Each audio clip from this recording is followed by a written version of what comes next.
All right, great day, everybody. Welcome to another episode of Nerd Know How. I actually just made that up, but I'm thinking maybe I should coin that phrase, Nerd Know How.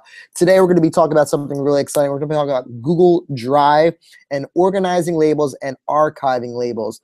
You know, this is an official tutorial because I have my badge. The badge doesn't really make me official, but it looks more official with the badge, right, guys? All right, let's just hop right into it. For those of you who have any questions or want to join in on the live Google Hangout, you're more than welcome. If you want to stay on the chat on the side, you're more than welcome. I'm going to be toggling from this awesome view right here to sharing my screen. Let's do that right now so we can all kind of really just get a look at what we're doing here. We'll share my entire screen. Okay, it's always a cool matrix look right there. Let me minimize this for a second. So what we're going to be talking about is Google Drive, organizing labels and archiving. We're going to make this a quick 1, 2, 3 tutorial.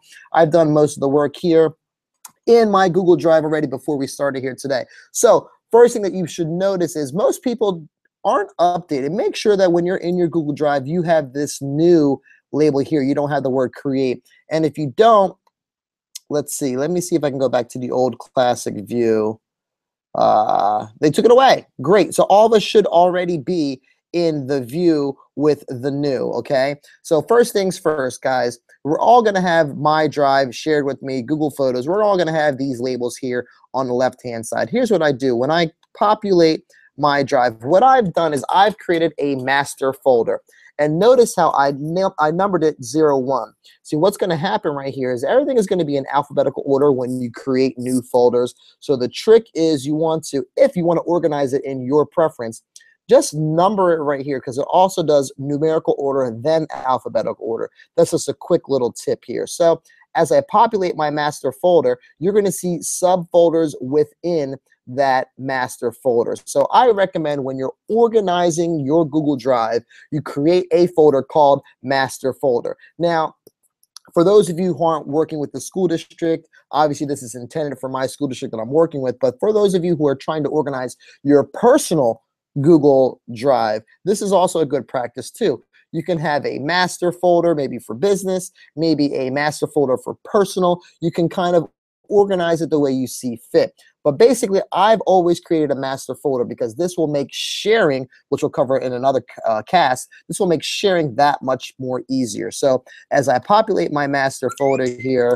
you're going to see various subfolders within the master folder. All right. We have Chromebooks. We have Google Classroom 2014. We have Park. We have Professional Development, so forth and so on. These are my subcategories. And then obviously within subcategories, I have other categories here that we can populate.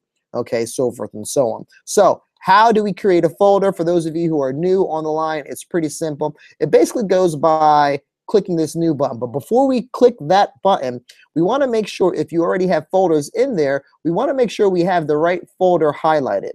For example, if I wanted to create a new folder within my master folder, I have to make sure I click it and it's highlighted in red, and then go up here to new and create a new folder. But let's say I don't want to create a new folder in master folder. Let's say I wanted to go create a folder within my drive. So I would highlight the drive so it's highlighted in red, go to new folder, and let's say I know that my master folder is going to be for work-related stuff. Let's say I wanted to create a personal master folder. So what I'm going to do is I'm going to call this master folder personal. Okay, create. So look right here, it creates another subfolder, master folder personal. Okay, let's say I want to organize it and I want my personal folder first and my master folder second for work. Well, I can rename it by clicking it, and then I can right click it, and I go down to rename. So let's say I'm going to rename this 02 master folder, and we'll call this work. Okay, we'll refresh the screen right up top here. Wonderful. We'll reopen up our drive. Great. So it has 02 master folder because remember, it populates it by numerical number or order first. So let me just open this up here. A little bit more room so we can see. We'll kill that notification. So let's go master folder. Let's rename this because let's say we want our personal master folder first. We can rename that by putting it as 01. Okay. And then there's the shuffle. It reorganizes. So now I have a folder that's completely created for personal stuff and it's master, and all of my master folder for my work related stuff. Okay. Now, when it comes to creating subfolders, again, it's really simple. I can create this. I can highlight this. I create a new folder within that. And let's say I want to call this family. So now I created a subfolder. We'll refresh it. We have a little icon here. There it goes. So now I have my master personal folder and I have a family section. Okay, let's say I want to go a step further, and in addition to having a family section, let's say I want to have a recreation. Let's say I want to keep things, organized for, the vacations I take. Okay, boom. So creating sublabels is as easy as that. It's 1, 2, 3. Basically, we just have to go up to new and create it. So it's Basics 101, guys. You know how to do this already. All right, let's say within our master folder, we want to move some things around. All right, so I'm going to pick Chromebooks. Oh, and notice here, I also have it numbered by the order that I want to see it. Okay. So let's take this folder and let's open it up and let's go to Chromebook Help. Notice how you see a little person inside this folder. That means you're sharing it with someone or somebody. So over here, you can see who we are sharing it with. Basically, I'm sharing it with myself. I am the person who owns it is actually my personal account. The person who is being shared with is my school account. So anytime you see a little face in there, it's sharing. How do you share? It's really quite simple. You, let's say, go on this one right here. We right click and we go to share. And this opens up the sharing preferences. And we can just type in that person's email address. Let's say I want to share this with Miss Kitty Gallagher. Boom. Okay, I can add some more people. I can add a note that's going to be emailed to her. Just sharing for a broadcast. Okay, and what kind of permissions do I want to give it? Do I want her to be able to edit the information or just view? So we're just going to pick just view. Okay, and I can send that, but let's go to advanced. Let's see what's in advanced. Okay, you can also get a shareable link by clicking here. Okay, this will give you a copy and pastable link that you can send in an email. You can post on, a social media network like Facebook or, Twitter or whatever have you, and you can share it via through link. Okay, and obviously the sharing preferences is view only.